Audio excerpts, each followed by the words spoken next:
El Señor esté con ustedes. Evangelio de nuestro Señor Jesucristo según San Lucas. En aquel tiempo dijo Jesús a sus discípulos: cuando vean a Jerusalén sitiada por ejércitos, sepan que está cerca su destrucción. Entonces los que estén en Judea, que huyan a los montes; los que estén en la ciudad, que se alejen; los que estén en el campo, que no entren en la ciudad, porque serán días de venganza en que se cumplirá todo lo que está escrito.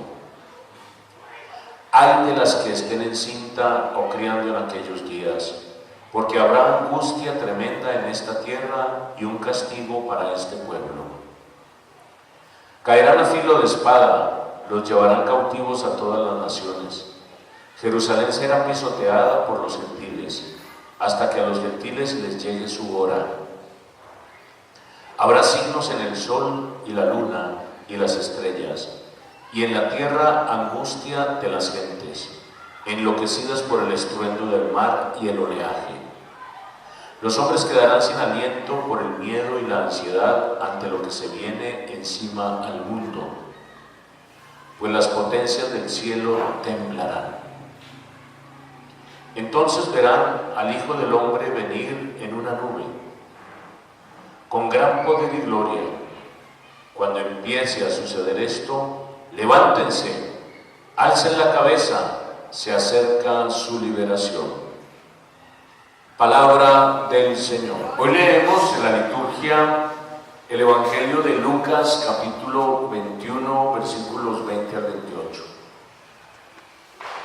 Y este Evangelio particularmente es un poquito complicado, porque se habla de cuestiones que a veces nos producen un poquito de miedo. Temblará el sol, el mar se embravecerá, habrá señales en el cielo, una montonera de cosas que uno dice: Dios mío, ¿será que esto me va a tocar a mí? Sin embargo, este Evangelio, lejos de querer causarnos miedo o angustia, es un mensaje de esperanza. Por eso yo quiero hablarles de tres cosas. Primero, lo que se nos narra acerca de la caída de Jerusalén, la destrucción de Jerusalén. Segundo, sobre estas señales de los astros y del mar, ¿qué significado tiene? Y tercero, una palabra de esperanza que da este Evangelio. Vamos con el primero, la destrucción de Jerusalén. Aquí Jesús vaticina, profetiza la destrucción de Jerusalén. Cuando se escribió el Evangelio de Lucas, Jerusalén ya había sido destruida. El Evangelio de Lucas se escribió en el año 90, 95, y Jerusalén fue destruida en el año 70. O sea, lo que se narra como futuro ya había pasado. O sea que a Lucas le queda fácil describir de una manera detallada lo que pasó en la destrucción de Jerusalén. ¿Qué ocurrió? Hubo una revuelta, los judíos hicieron una revuelta, llegó el general Tito, que después fue emperador de Roma, con sus legiones, sitió a Jerusalén, la destruyó totalmente y deportó a los judíos. Eso ocurrió en el año 70. Toda esta cuestión de que serán pasados por espadas, serán deportados, es una de las tantas tragedias que cayó sobre Jerusalén. De hecho, en el año 587 más o menos, hubo una deportación parecida, antes de Cristo digo yo, una deportación parecida por parte de Nabucodonosor, rey de los babilonios. No era nuevo para Jerusalén vivir esta tragedia. Se atribuye que podríamos decir, estos desastres de Jerusalén se daban simplemente por el alejamiento que esta ciudad tenía de Yahvé. Aquí se habla del tiempo del castigo. ¿Qué es el tiempo del castigo? No es que Dios nos quiera castigar. En el Nuevo Testamento se entiende la ira de Dios como que Dios nos deja a nuestro propio riesgo, nuestra propia cuenta y riesgo. Esa es la ira de Dios, únicamente. En otras palabras, quien asume la responsabilidad de vivir sin Dios, que se atenga a las consecuencias, que después no se esté quejando.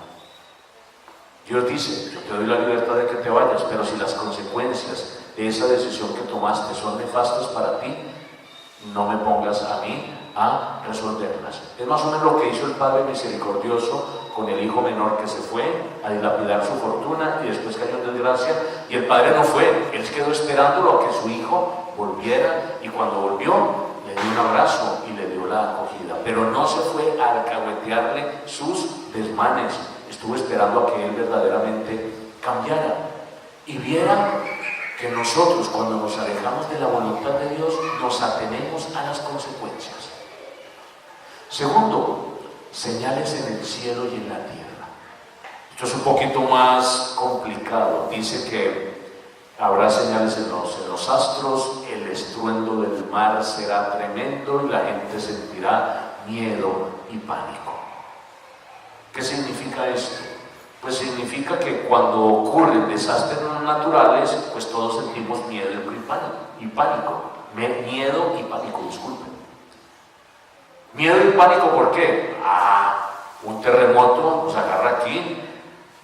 A mí me da risa cuando en los anuncios que se hacen de cuando hay un caso de temblor que hace, dice conserve la calma, convencido que vamos a mantener la calma. Si uno hace un simulacro, uno va a estar hasta contento, pero si el temblor es de verdad, ahí sí palpitas, para que te quiero, todo el mundo sale disparado con pánico. Lo mismo, una alerta de tsunami, alguna situación de desastre natural, un incendio, una inundación, obviamente cualquier persona se va a asustar. No está diciendo nada nuevo Jesucristo. ¿Qué está diciendo Jesucristo?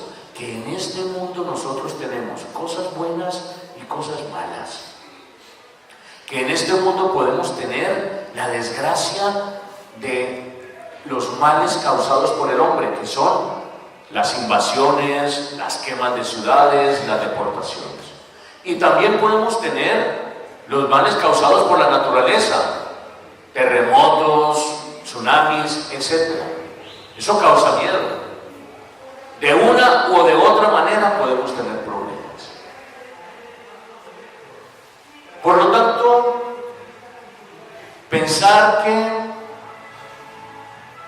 los terremotos y las inundaciones son signos de la segunda venida de Cristo puede ser una interpretación del texto.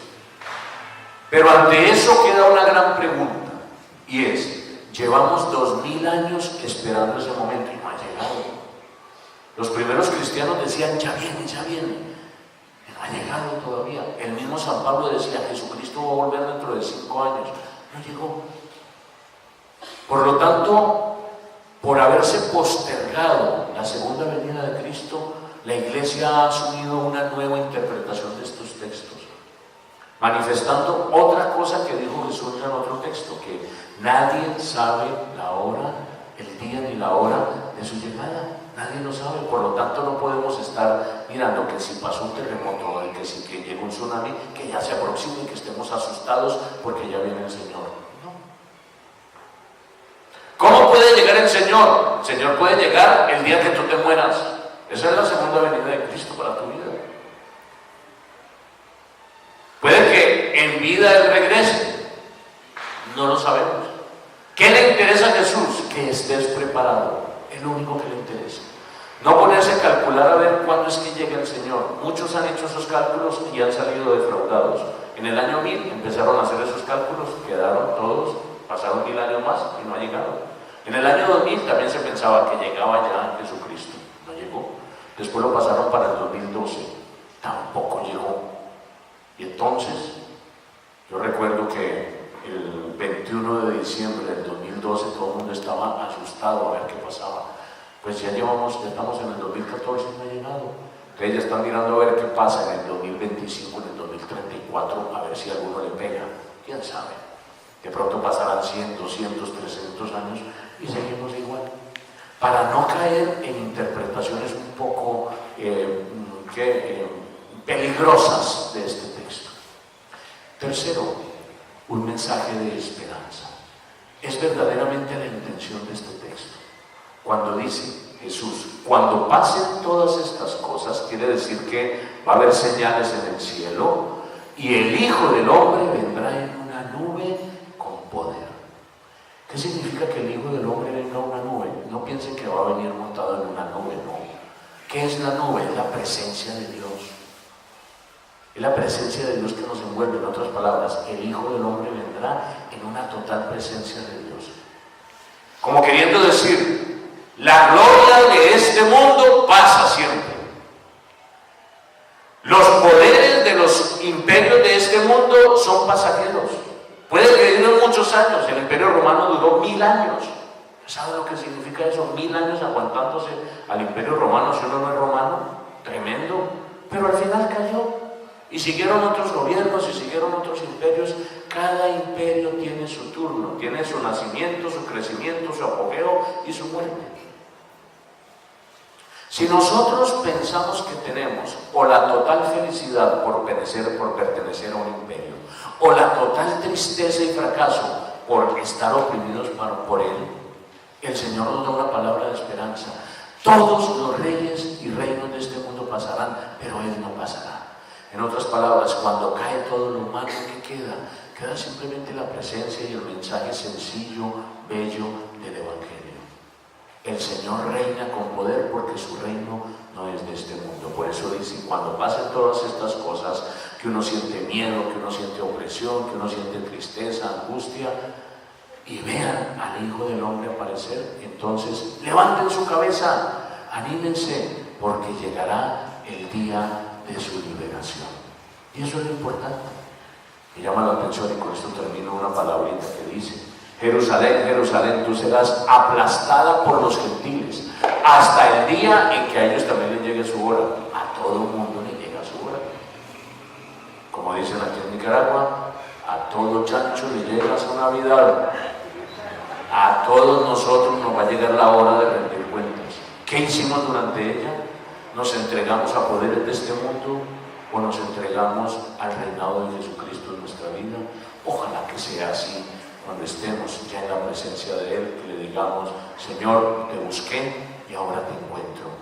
Estuve anhelándote y ahora estoy contigo el día del encuentro final. Un mensaje de esperanza frente a situaciones difíciles y desastrosas que podemos tener en la vida. Todos nosotros nos podemos levantar de nuestras cenizas, de nuestras tristezas y fracasos y equivocaciones, si reconocemos que solamente Jesucristo es el Señor. A Él la gloria, el poder y la alabanza por los siglos de los siglos. Amén.